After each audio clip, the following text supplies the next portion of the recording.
Hello ladies and gentlemen, and welcome back to Fallen London. We are currently doing April's exceptional story, Go Tell the King of Cats. In the last episode we had to go around gathering the testimonies from the three cats, and they painted not a very nice picture of our beloved friend here. So we are, well, we're going to the farther shores apparently. You've gathered the requisite references. They'll have to do. They do not portray the tabby in a good light, but he has assured you he has no other friends in London. At his insistence, you have written down the references on expensive paper for the attention of the banded prince.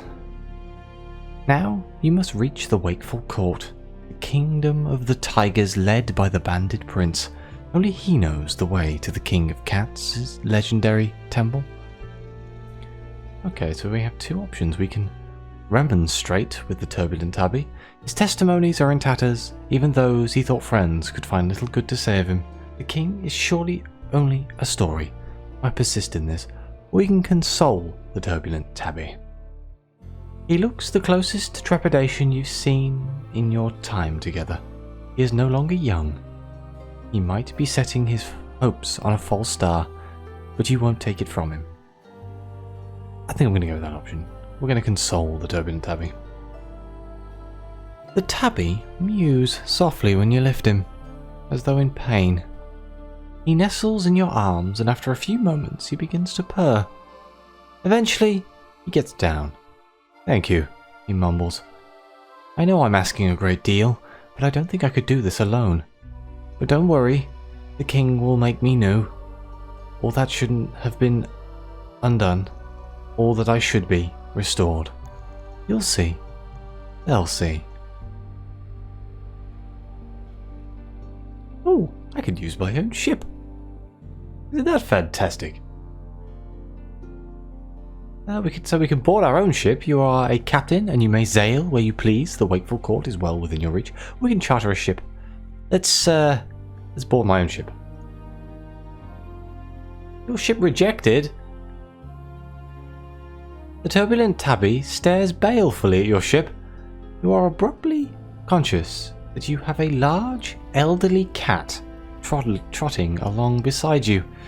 Sailors, dockworkers, costermongers and fishwives all give you alternatively confused and amused glances. At last, the tabby shakes his head. "No, I'm sure it's a wonderful craft, but in my dotage I must insist upon my own comfort. The captain of the Cleopatras Needle knows me. I have a stateroom on the ship, and the crew are accustomed to my preferences. We will use that ship." "Really?" The tabby alleges that he knows the captain of the Cleopatras Needle. The tabby claims to have a stateroom of his own. Perhaps that's even true. The Cleopatras Needle transpires to be an imposing passenger steamer. Its fixtures and brass and mahogany, and it boasts 3 decks. It does not look like a cheap charter. As you approach the walkway, the turbulent tabby trotting along after you, one of the crew cries out. Within moments, you are seated in the captain's cabin, facing the captain himself. He is rosy-cheeked, elderly man, and evidently besotted with the tabby. "The stateroom," he says, "will be made ready. Other arrangements will be made for its present occupants. He hopes that the turbulent tabby will visit his children again." The tabby can't meet your eyes. He curls up, hiding his face in his forepaw. You can barely hear the mutter, "I just wanted a warm bed." The Needle is a luxurious, expensive steamer. Even under the dim light of the false stars, it gleams in gold and wispy green. Its dining rooms are palatial. Passengers dressed in coats and tails dine between a great painted dome. Its decks are home to games of billiards, cards, and chess. It boasts a garden deck, home to carefully cultivated beds of climbing fungus. The Needle is the very mirror of luxury, and your home for the crossing to the Wakeful Court. Let's find our stateroom. The turbulent tabby is already asleep, a dead weight in your arms. Best take him there to set him down before he begins to drool. The stateroom is in the middle of the ship, suspended far from the crassness of the boilers and their stokers, but equally protected from the smells and melancholy sights of the Untersee. It is furnished in every available luxury. The bed is cavernous. Somehow, the turbulent tabby manages to stretch himself across most of it. Once he is settled, the tabby turns to you.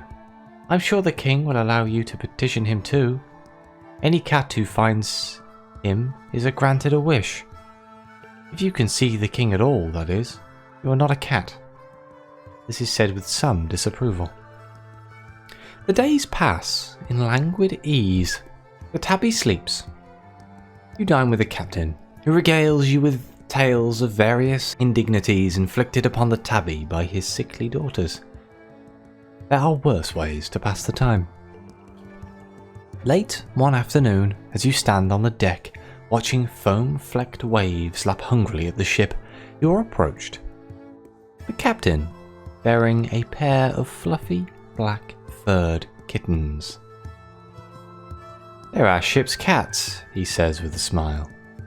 "Would you mind putting them in with the tabby? Their mother needs a rest, and I'm sure the instruction would do them good."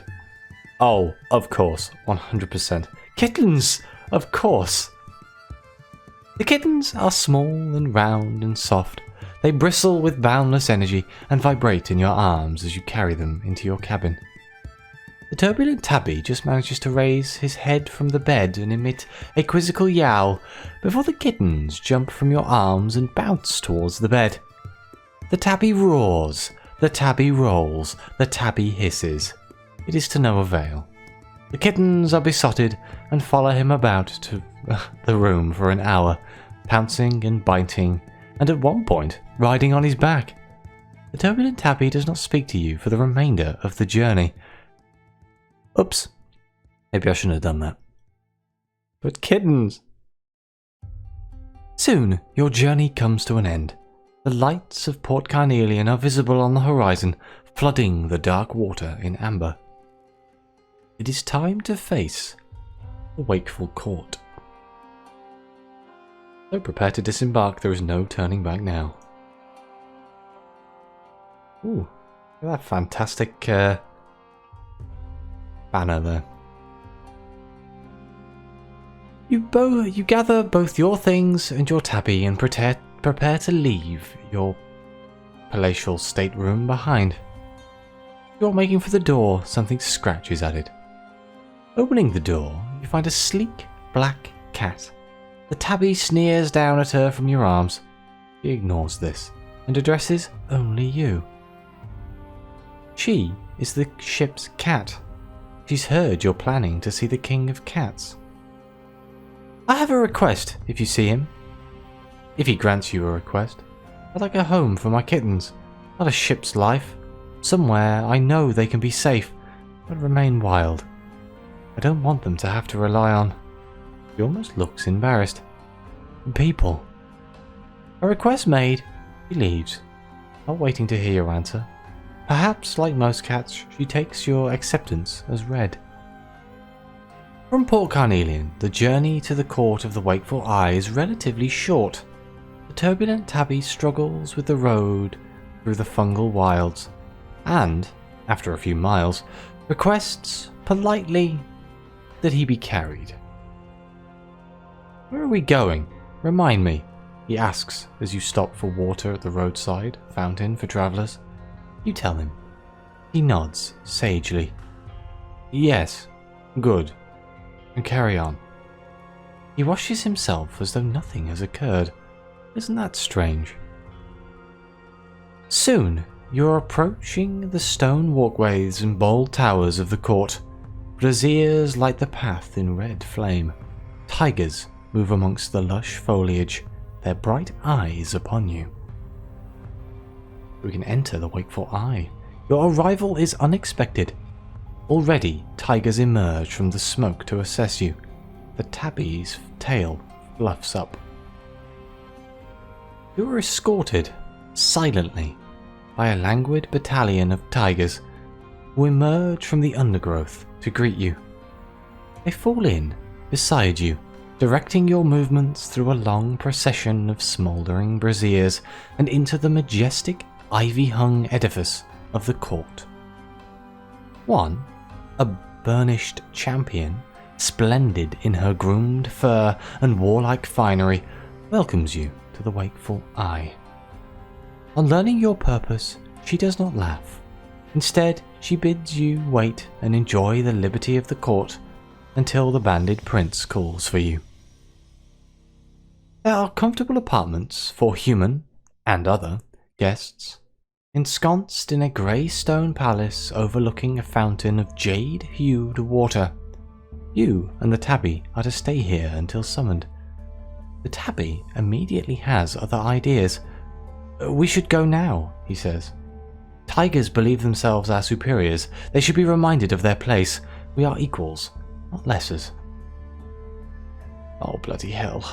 We have two options here. We can accompany the turbulent tabby, best he not go alone, or we can explore the court. He's a guest here. Even if he succeeds in discomforting the tigers, he probably won't be eaten. I'm not going to leave him to get eaten by tigers, bloody hell. The banded prince spends his days in a fortified compound at the heart of the court, the Eye's fifth claw. A phalanx of tiger guards bearing silvered pikes through though the strength of their arms and the length of their claws alone is enough to give pause. Blithely, the turbulent tabby trots up to the guards and attempts to pass through under their feet. You hurry after. Immediately, the guard closes rank. You are smothered in warm fur. You are surrounded by growls. The tabby calls a retreat. He sulks in your chamber, shuddering for the remainder of the day. Another day. Bathed in the distant light of the mountain, your sleep is haunted by the hunting cries of the prince's war parties out beyond the stone in the shadows of the jungle. The tabby refuses to leave your rooms. He did not enjoy his encounter with the prince's guard. He quakes on the bed and flinches from your touch. Two options. We can spend the day with the turbulent tabby. He does not seem inclined to leave the secure confines of your chambers. Or we can encourage the tabby to accompany you. He may not get another chance to walk among the tigers. It's better he sees the court as it is, rather than hide away with his stories. Let's spend the day with the turbulent tabby. The poor guy. You pass the day reading to the tabby. You in a wicker chair, he curled up on your bed. He sleeps for much of it, but wakes, indignant, whenever you stop. In the evening, perfumed tigers bring in bread and wine and carved white meat. As he chews noisily, the tabby turns his thoughts to the king. "I wonder if he is a friend to tigers too," the tabby says. "I hope not. We cats don't have many champions of our own." The tabby places his paw on your wrist. "So I at least have one." As the lamps gutter at the end of the second day, you prepare for bed. The tabby curls in his customary position at your feet. Suddenly, trumpets sound. Padded feet sound on the stairs. The burnished champion and her attendants enter your room. "The prince," she says, "is ready to see you both." If there is a means of reaching the King of Cats, the prince alone holds the key. Burning bright. Like Tiger burning bright in the forest of the night. Is that where this whole thing comes from? Damn. It's taken me that long to realise that one. I'm just in trouble. Tigers brush against you. Their fur close and their breath warm. They escort you through the dark halls of the banded prince. The turbulent tabby nestles in your arms, his tail twitching with fear or anticipation. At last you are out in the open, moving through the long grass, limned by the distant light of the mountain. And then, through the bronze gates of the prince's fortress and into the martial splendor of his throne room. A fanfare sounds as you step into the bronze-polished throne room, where the prince sits upon a simple obsidian chair and smokes a pipe. He rises with the dignity due to his station and bows once formally. An accolade for our little cousin. Is there laughter in the smoky corners of the hall? The banded prince advances and extends a paw. Your references, please. If I am to grant you this privilege, reveal what I know of the king's whereabouts. I wish to know the nature of the one for whom I am doing it. It is out of your hands now. The turbulent tabby puffs up his chest and begins to emit a low, self-satisfied purr.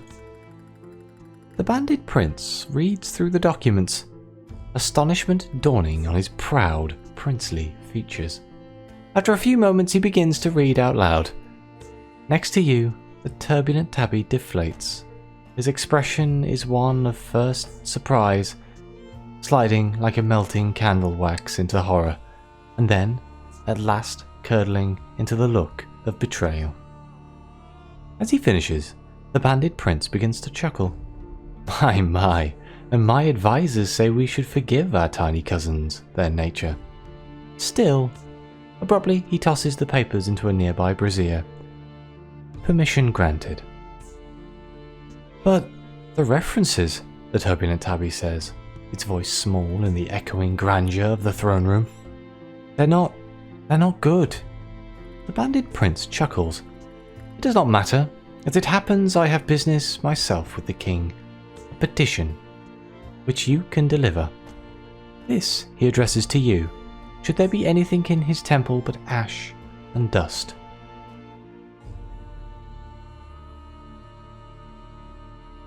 So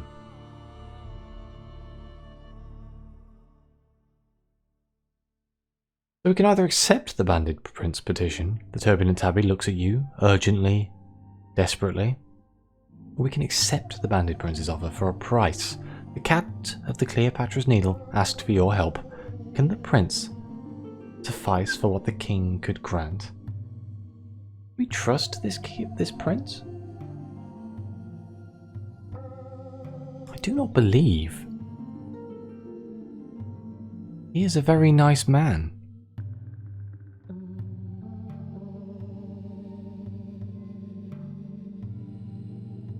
Let's just accept the petition.